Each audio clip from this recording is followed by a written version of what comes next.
Hey, Retcon Raider here, and welcome to 2020. Now, obviously, I'm running a little late with this retro. What else is new?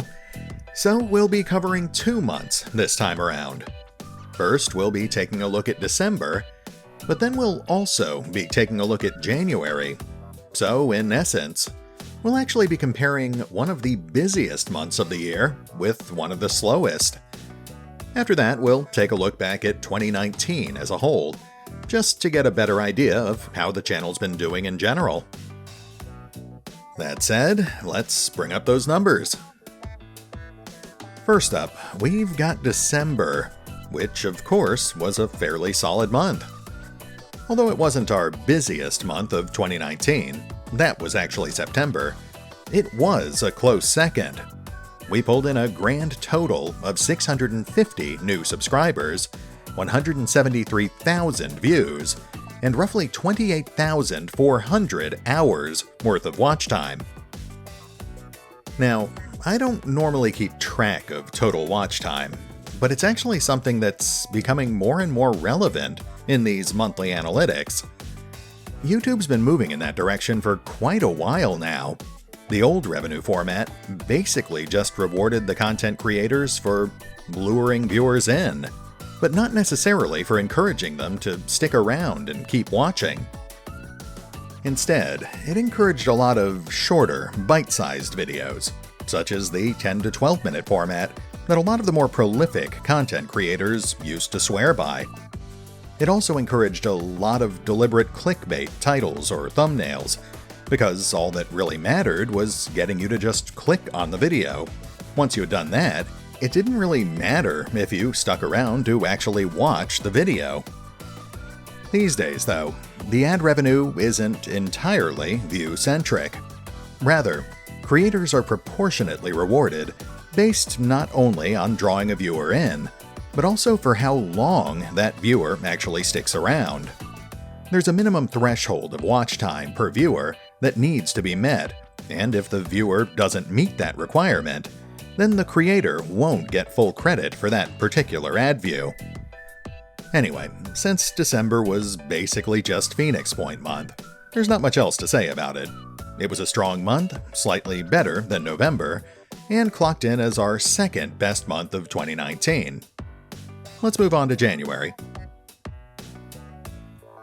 Now here, you can see a rather sharp nosedive. I mean, an absolutely huge drop-off in pretty much every category. I'd actually be alarmed by this, if not for the fact that this is my third time going through the infamous Q1 slump. Looking at the raw numbers, it certainly doesn't paint a pretty picture.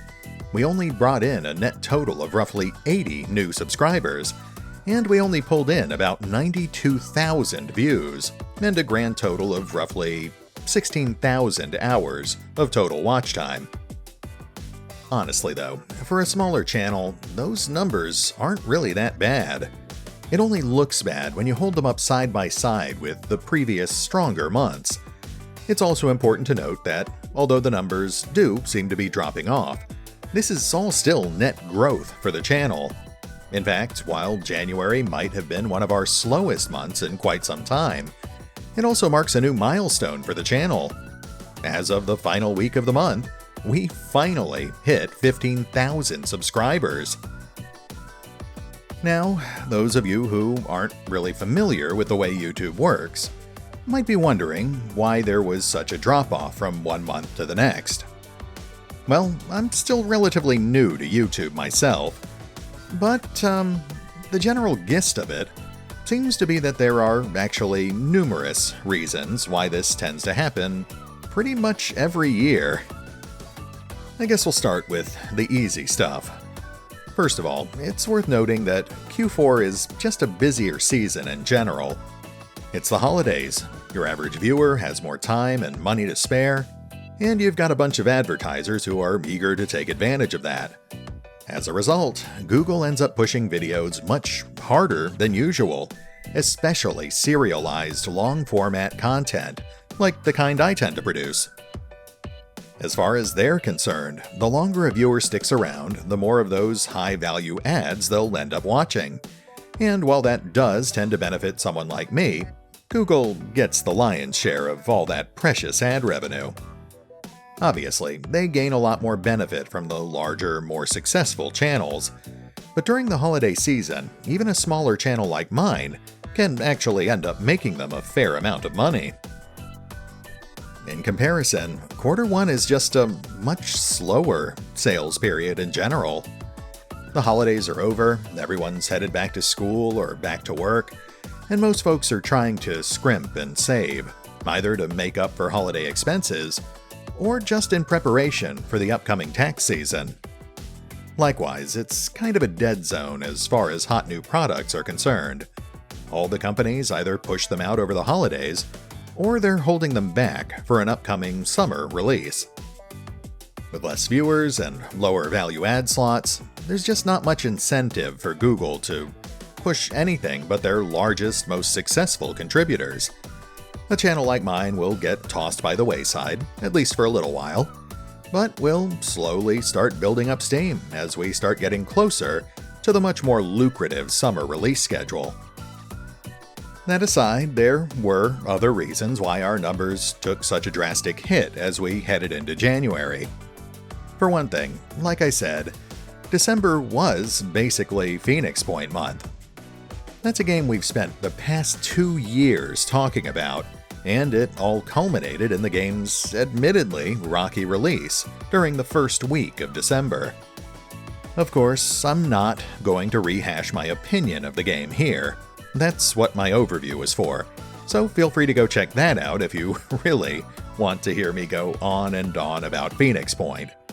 What I will say, though, is that regardless of whether or not people liked the game, once it hit release, the mystery was essentially gone. Oh, sure, there's still plenty more to come in future content updates, but the hype basically suffered a mortal wound. I'm still coasting on it for now, but it's getting a little weaker with every passing month.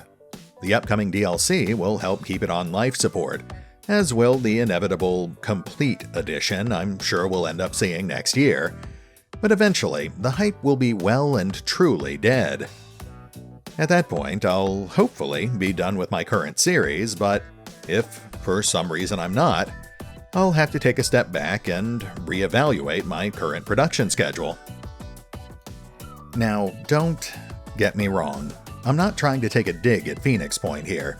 This is actually a pattern I've seen with pretty much every other game I've ever followed, including games like Stygian and Kingmaker.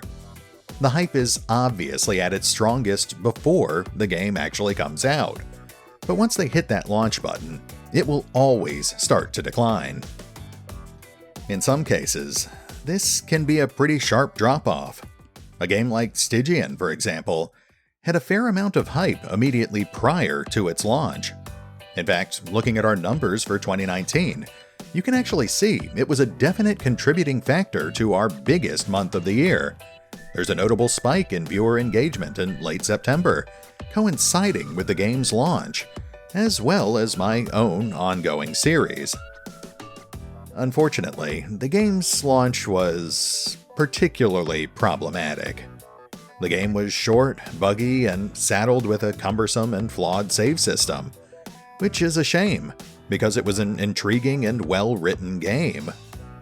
There were a lot of good ideas in there, but for whatever reason, the developers just hadn't had enough time or resources to fully realize them. That, combined with a fairly wishy-washy commitment from the developers about post-launch support, basically caused the hype to faceplant right out of the starting gate. When I started my series about the game, I was fully expecting to finish it in just 2 or 3 months, well before I anticipated the hype completely dying. Instead, the hype was completely dead by the end of the first month, and I spent most of the second month trying to reanimate its slowly rotting corpse. In comparison, you've got games like Kingmaker and, honestly, Phoenix Point. In both cases, the games gained an incredible amount of hype leading up to their release, due in large part to their successful crowdfunding campaigns, as well as the almost constant deluge of news and teasers about how those projects were coming along. In the case of Kingmaker, the game obviously saw a similarly hamstrung launch. Buggy, poorly optimized, translation issues, but it was still a huge and ambitious project.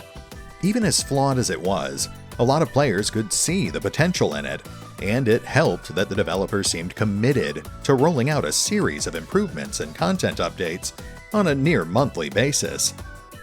That led to a much more graceful decline, and as a result, my ongoing series remained viable for over 50 episodes before I finally decided to hit the pause button. And honestly, even then, I didn't pause the series because it wasn't doing well. I actually paused it because I was starting to feel overwhelmed and a little burned out. There were other projects to look at, I let them run their course, and now that I've had my break and we're into a slightly slower month, I'm sure you've already noticed that Kingmaker has, in fact, worked its way back into my production schedule. For now. This is actually the same pattern I suspect we'll be seeing with Phoenix Point. The game obviously had a fairly rough launch, but it has a lot of promise, and the developers seem committed to improving it over the next several months. Although interest levels are slowly declining, it's a fairly graceful drop-off, and my viewers have made it clear that they'd like to see me continue my current ongoing series. That said, I do fully suspect that by the time we've finished our first full playthrough, I'll probably be ready to take a short break. Much like with Kingmaker, I'll end up shifting my focus over to other projects for a while, games like Necromunda or Wasteland 3, and we'll end up revisiting Phoenix Point a little later down the line, once they've got a little more content under their belt. Of course, it will also depend on what else we're doing at that time. This is still basically just a hobby, and it's not really realistic for me to make more than 12 to 15 videos each month. That means I do have to be careful about which projects I decide to tackle. Still, all things considered, I do think that Phoenix Point has a pretty solid shot at getting a second season. I certainly enjoy playing it, and I'd love to see where the developers decide to take it. It also helps that most of you seem to enjoy watching it, though there are some pretty vocal naysayers. At any rate, I think that just about covers everything, though it is worth noting that we are coming up on some pretty interesting new releases over the next few months.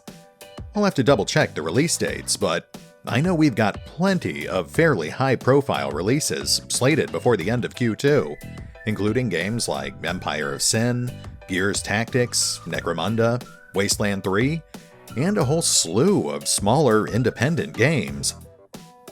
At the moment, I think it's pretty safe to say that Wasteland 3 will end up dominating my production schedule once we actually get our hands on it.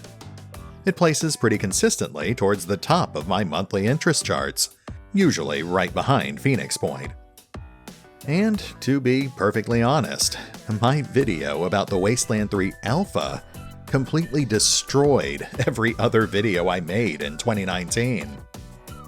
I mean, seriously, it wasn't even close. I haven't seen hype like this since my series about the Kingmaker beta, which, for reference, is still my best performing series of all time. But as always, I am open to suggestions. In fact, like I said, I've recently started doing monthly interest polls to get a better idea of what my audience would like to see. Most of these polls are restricted to the Raiders, the fine folks who help support the channel through Patreon, but I'll also be doing quarterly polls for the rest of my general audience. While I don't want to diminish the meager rewards that my Patreons receive for their support, I do think it's important to make sure I can actually put those numbers into proper context. Anyway, we're just about out of time, so let's wrap things up with a round of thanks. Starting with you, the viewers. I know I've said it before, and I'll continue saying it for ever. But I literally wouldn't be here if it weren't for folks like you. After all, what's the point of making videos if no one is going to enjoy watching them? I'd also like to give special thanks to the Raiders, for obvious reasons. In fact, their support means even more during slower months like this one, when YouTube's ad revenue can't even cover the channel's basic overhead. It's thanks to folks like them that I can afford to keep cranking out new content, even when I would probably be better off ratcheting up a few extra sales or working a little extra overtime on the side. So, special thanks to my honorary Raiders from December and January: Austin Fagan, Patritsky Alexander, Benjamin Gray, BioGolem, Brad Quinn, Cecil Kane, CRXCRVS, Gorg Hill, ICU Uwu, Kim Mess Jensen, Christian Rowlandson, Mark Richards, Maximilian Monk, Mozzie Melton, Mike Zitter, Mr. Scar Lectures, Naum Osenarov, Rob H., Sander Teichmiller, Tom Edward Inland, and Yokes.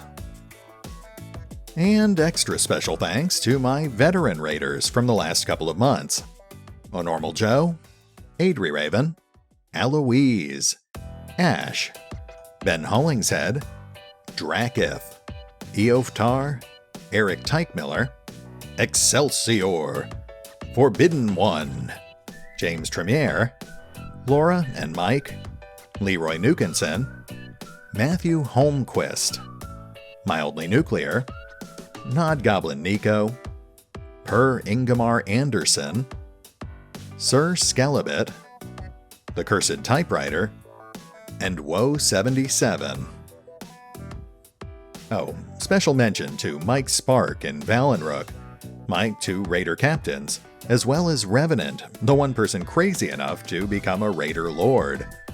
Like I said before, I wouldn't keep making these videos if I didn't think that people were enjoying them. And it's folks like these who really make it clear just how much they're enjoying some of these series. As usual, if you'd like to help support the channel, then feel free to check out the links to my PayPal or Patreon accounts in the description below. Channel's still small, I can't really afford much in the way of rewards. You know the drill. What I can offer, though, is access to my rambling blog updates and monthly polls, higher placement on my waiting lists, periodic shoutouts, occasional early access to some of my videos, and just more videos in general. Pretty much all of this money just gets rolled right back into the channel.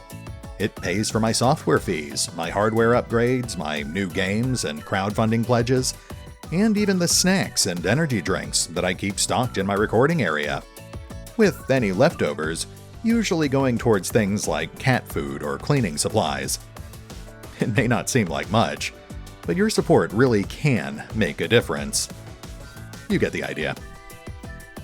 Anyway, I think that more or less covers 2 months worth of begging, so let's go ahead and hastily wrap things up. This is Retcon Raider, signing off. Thanks for watching. Oh, and remember, if you need to contact me for any reason, just leave a comment on any of my videos. Or you can reach me through my Facebook page, my Patreon account, my Twitter feed, or my official email address. As always, links are in the description.